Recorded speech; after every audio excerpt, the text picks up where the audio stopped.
Welcome. This is your PD about training individuals on best practices when using an interpreter in the educational setting. My name is Roman Ross, and let's get started on getting the most out of your educational interpreter. First, I'd like to add some context about who this training might be for. Anybody who works in education, whatever the level, might interact with an educational interpreter. This goes from pre-K all the way through college.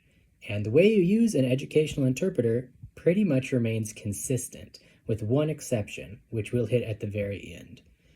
You could implement this training on best practices for upcoming educators, student teachers. Internship is a great time to learn this information.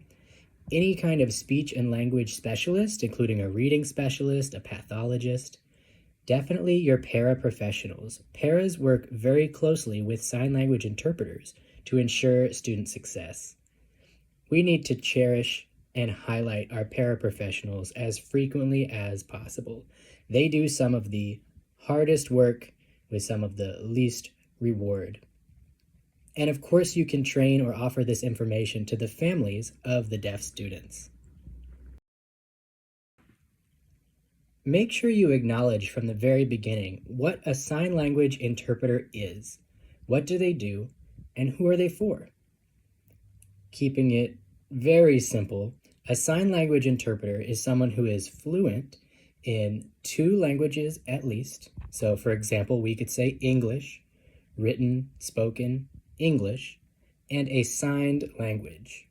Around my profession, we use American Sign Language, or we can use an amalgamation of different sign languages. Most of the time you'll see ASL, or American Sign Language. When you say everything, make sure you clarify. Everything doesn't mean just what is spoken out loud, but everything an interpreter hears. If the student had access to hearing, they would get the information that the interpreter passes along, such as there was a noise outside the window, or the AC unit kicked on and now it's kind of loud, or I hear people laughing in the hallway. All auditory information is put on the hands of the interpreter and offered to the student.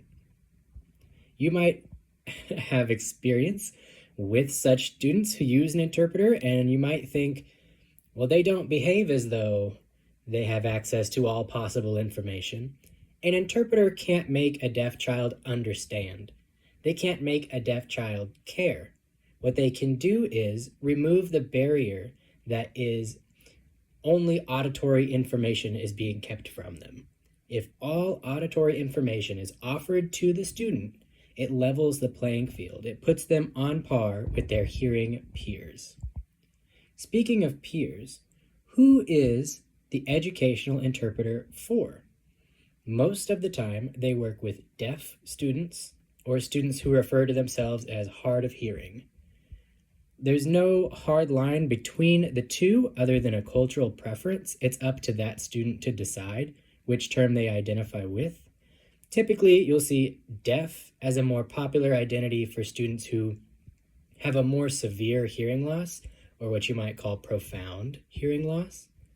And hard of hearing sometimes applies to those with a more moderate or mild hearing loss. That's not a hard and fast rule. What I do want to highlight is that we no longer use terms such as hearing impaired. I know we see that on the paperwork. Some of the language remains archaic. If you're an educator, you're familiar with that idea. That's also true of what we see in the diagnosis paperwork of our DHH, or deaf hard of hearing students. Anyone who has any hearing loss that can be detected on an audiogram should have access to a sign language interpreter as one of their options. Very rarely, you'll see interpreters used in other situations, in a SPED classroom for someone with a sensory processing disorder or with a number of speech delays.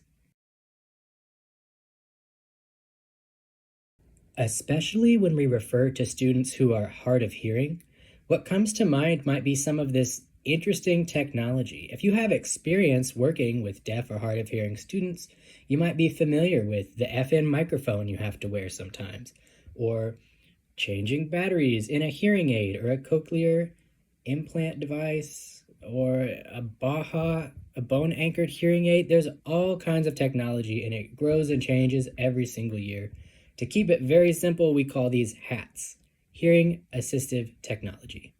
Some students that have access to this technology from an early age also give the impression of speaking very clearly.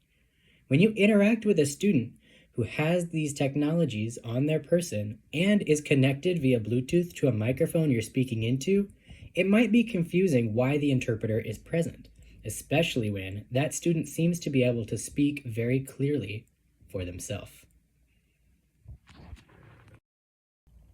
You might reach some resistance at this point in your training when you're talking to professionals who have already worked with hard of hearing students that utilize HATs in the classroom.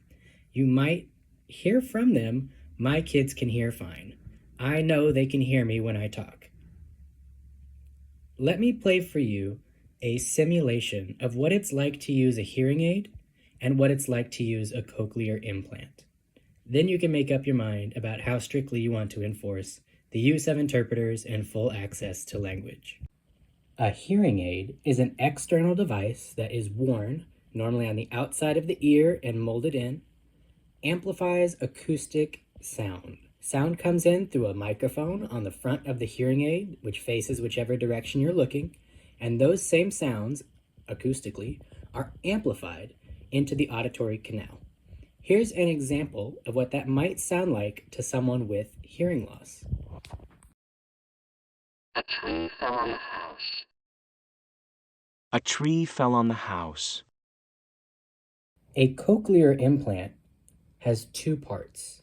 One part that is inserted surgically and cannot be removed into the inner ear, and the other part which is attached like a magnet to the outside of the skull and then is worn over the top of the ear. In the same way, it takes in sound like a microphone, but instead of amplifying acoustic sound, it produces electrodes and delivers them through that magnetic device into the auditory nerve directly. You can imagine that impacts the way things sound. Here's some examples.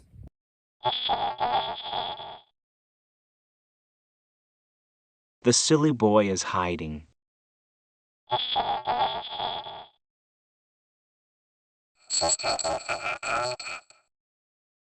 She's drinking from her own cup.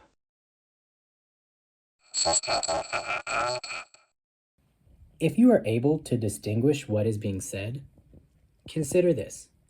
Can you tell if it's being said by a man or a woman? Can you tell how they feel about it? Do they sound surprised or disappointed? These nuances are lost without visual aids, which are much more common in elementary school and in pre-K, and slowly drop off as we reach high school and college. Let's try one more. The car is going too fast. The car is going too fast. The car is going too fast. Now your trainees have a better understanding of the fact that HATs do not equate to hearing. Deaf students do not learn like hearing students do unless the playing field is leveled. So what do interpreters do in the classroom? I can categorize two main things. The first being they provide access to content. If you are teaching science or history or mathematics, they take what you say and they turn it into a language that is visually accessible. Most of the time, I would say, American Sign Language is the language they're going to use to do that. The next thing they do is they provide access to language. Are you teaching writing? Are you teaching English? Are you teaching speech delivery, public speaking? Then they are producing that language, likely English if you're teaching writing, reading English, or possibly Spanish or a tertiary language. It all depends on what your goal is. Outside of those two categories, interpreters can have additional tasks. Interpreters are valued members of IEP teams, and they should be invited to the meetings every single time.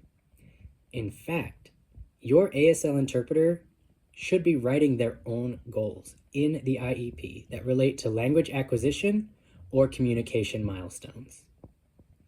To the right, there's a diagram called the inverted triangle. This is the exception that I spoke about at the very beginning of this presentation. While students are at the pre-K, kindergarten, elementary level, an interpreter might do more of the advocating. But as that student gets older, especially into high school and 100% of the time in college, all of that falls onto the student.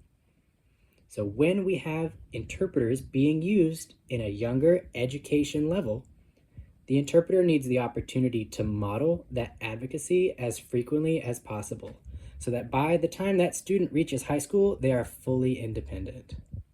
Just as it is vital interpreters be used appropriately, it is equally paramount that interpreters are not misused in the classroom or around campus. Interpreters should not escort students to and from specials, the bathroom, class, meetings. The interpreter should not be a disciplinarian in any capacity. The interpreter should not tutor or help with work. They certainly should not teach the content. They should not be bogged down with clerical tasks like making copies or cleaning or bus duty. An interpreter is not a supervisor. They are a tool for language access to be used by the student and the teacher to remove barriers based on a disability. Interpreters should not discuss behavior.